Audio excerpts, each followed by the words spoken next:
गांव की आज फिर वैसी बरसात की रात आई है जो 15 साल पहले आई थी। वो रात डर की थी, वो रात गुनाह की थी, वो रात उस बदले की शुरुआत थी जिसका अंत आज तक कोई नहीं देख पाया। गांव भैरवपुर चारों तरफ खेतों से घिरा एक छोटा सा गांव था। दिन में ये गांव सीधा साधा लगता था, लेकिन रात में, खासकर बरसात की रात में, ये गांव कुछ और ही बन जाता था। आसमान में काले बादल एक दूसरे से टकरा रहे थे। बिजली बार बार चमक रही थी। गांव के बीचों बीच खड़ा था वो पुराना पीपल का पेड़, इतना पुराना कि किसी को याद नहीं उसे किसने लगाया था। लेकिन ये सब जानते थे कि उस पेड़ के नीचे कुछ बहुत गलत हुआ था, और जो गलत हुआ हो वो कभी मरता नहीं। रात का समय था, करीब 12 बजे का। हवा अचानक ठंडी हो गई।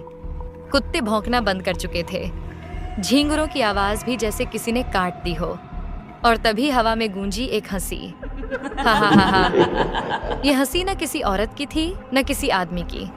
ये हंसी सीधे दिमाग के अंदर घुसती चली जाती थी। गांव में उस रात डर का माहौल था। रामू, जो एक गरीब किसान था, अपने घर में खड़ा पसीने में भीगा हुआ था। रामू की पत्नी अपने बच्चे को सीने से चिपकाए चुपचाप बैठी थी। अचानक बाहर से पायल की आवाज आई, छन छन छन। रामू का दिल जोर से धड़का, क्योंकि गांव में उस वक्त कोई औरत पायल पहनकर बाहर नहीं निकलती। फिर एक बाहर से आवाज आई, बहुत मीठी, बहुत अधीमी, लेकिन बहुत खतरनाक। रामू, दरवाजा खोल, तेरी फसल डूब जाएगी। रामू जानता था ये आवाज झूठ बोल रही है, क्योंकि जो बाहर खड़ा है वो किसी की फसल नहीं बचाता, वो सिर्फ आत्माएं लेता है। रामू डरकर मन ही मन पुराना मंत्र दोहराने लगा। जय हनुमान ज्ञान गुण सागर, जय कपीस तिहु लोक उजागर, रामदूत अतुलित बलधामा, अंजनी पुत्र पवन सुत नामा। तन रामू की पत्नी डर गई, लेकिन चुप रही, क्योंकि गांव में एक बात सब जानते थे, अगर वो सुन ले कि तुम डर गए हो तो वो अंदर आ जाती है। कुछ देर बाद पायल की आवाज धीरे धीरे दूर चली गई। कुछ देर बाद पायल की आवाज दूर चली गई, लेकिन डर घर में ही रह गया। सुबह हुई, बारिश रुक चुकी थी। गांव के लोग धीरे धीरे बाहर निकलने लगे, और तभी किसी ने चीख मारी, अरे पीपल के नीचे देखो। पूरा गांव वहां जमा हो गया। पीपल के नीचे मंगलू की लाश पड़ी थी।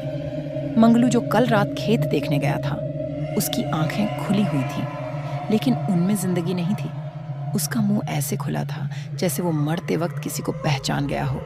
उसकी छाती पर नाखूनों के गहरे निशान थे, और उसके पैरों के पास गीली मिट्टी पर एक निशान था, औरत के पैर का। लेकिन उल्टा, गांव के बुजुर्ग एक दूसरे का मुंह देखने लगे। किसी ने कहा, वो फिर जाग गई है। मंगलू की लाश पीपल के नीचे पड़ी थी, लेकिन डर पूरे गांव में फैल चुका था। उस दिन भैरवपुर में किसी के चूल्हे नहीं जले। बुजुर्गों ने पीपल की तरफ पीठ करके सोना शुरू कर दिया। बच्चों को सख्त हिदायत दी गई, सूरज ढलते ही घर के अंदर आ जाना। लेकिन डर हिदायत नहीं मानता, वो जहां चाहता है वहीं पहुंच जाता है। रामू खेत की तरफ देख रहा था। उसकी फसल बरसात में डूब चुकी थी, लेकिन उसे फसल की चिंता नहीं थी। उसे डर था कि अगली रात किसके नाम होगी। गांव के चौपाल पर सब इकट्ठा हुए। कोई बोल नहीं रहा था, क्योंकि जो बोले उसकी बारी जल्दी आ जाती है, ऐसा सब मानते थे। आखिर मास्टर जी ने चुप्पी तोड़ी। उन्होंने कहा, ये मौत यूं ही नहीं हो रही, वो किसी वजह से लौटी है। पास में खड़े रामू ने पूछा, लेकिन किस वजह से आई है वो वापस मास्टर जी? मास्टर जी कुछ देर चुप रहे और फिर बोले, तुम लोग बच्चे नहीं हो। 15 साल पहले क्या हुआ था तुम सबको याद नहीं है क्या? इतना सुनते ही सबसे चेहरे पीले पड़ गए। रामू का गला सूख गया, क्योंकि उसको सब याद था। उसी शाम गांव का चरवाहा कल्लू भेड़ें लेकर घर नहीं लौटा। उसकी भेड़ें खुद ब खुद गांव आ गईं, लेकिन कल्लू नहीं आया। रात फिर से अमावस की थी।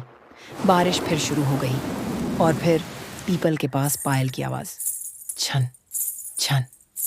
किसी ने देखा नहीं, लेकिन सबने सुना। सुबह कल्लू की लाश पीपल के पीछे झाड़ियों में मिली। उसके मुंह में मिट्टी भरी थी, जैसे उसे बोलने से रोका गया हो। अब गांव में सिर्फ डर नहीं था, अब सवाल भी थे, क्योंकि मरने वाले सिर्फ वही लोग थे जो उस रात पीपल के पास मौजूद थे। ये बात धीरे धीरे सबको समझ आने लगी, लेकिन कोई बोल नहीं रहा था, क्योंकि सच बोलने का मतलब मौत को बुलाना था। तीसरी रात लकड़हारा सज्जन जंगल गया। उसने कहा था आज जल्दी लौट आऊंगा, लेकिन वो लौट कर नहीं आया। उसकी कुल्हाड़ी पीपल के पास मिली। अब सबको समझ आ गया था कि ये उसी का काम है। रात होते ही लोग अपने घरों में चुपचाप बैठ जाते। गांव पूरा शांत हो जाता। रामू अपने घर में बैठा एक बात सोच रहा था।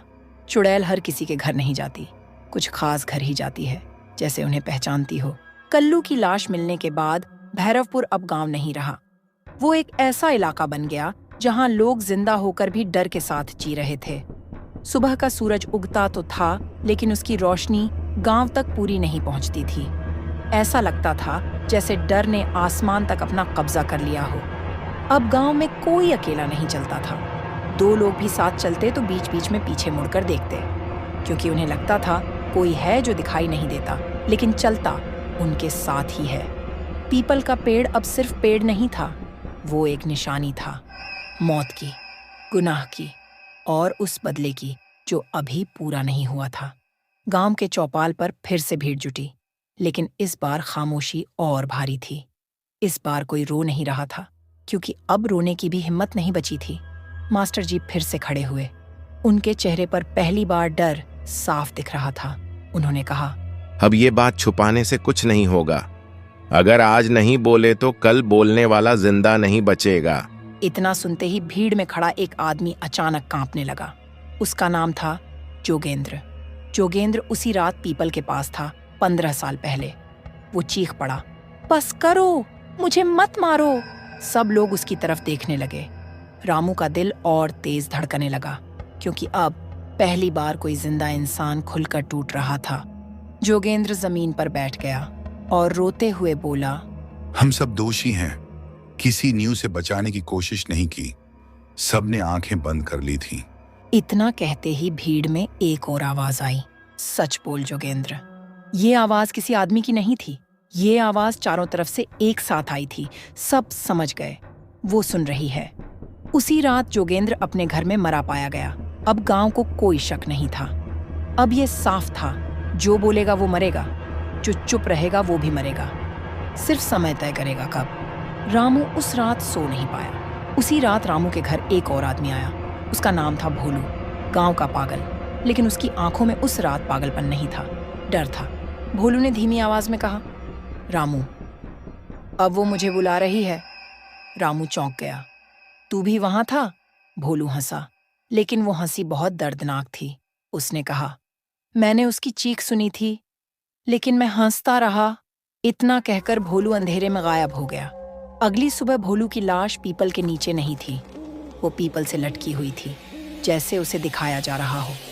अब गांव में सिर्फ एक नाम बच गया था, जिसका अभी अंत नहीं हुआ था, ठाकुर हरदेव। रामू जानता था अब कहानी अंत की तरफ जा रही है, लेकिन ये अंत सिर्फ एक का नहीं होगा।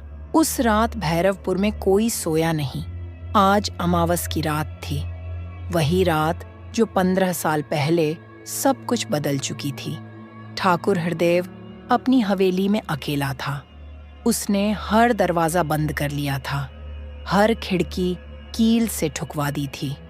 उसके पास तलवार थी, मंत्र थे, लेकिन उसके चेहरे पर अब घमंड नहीं था, डर था।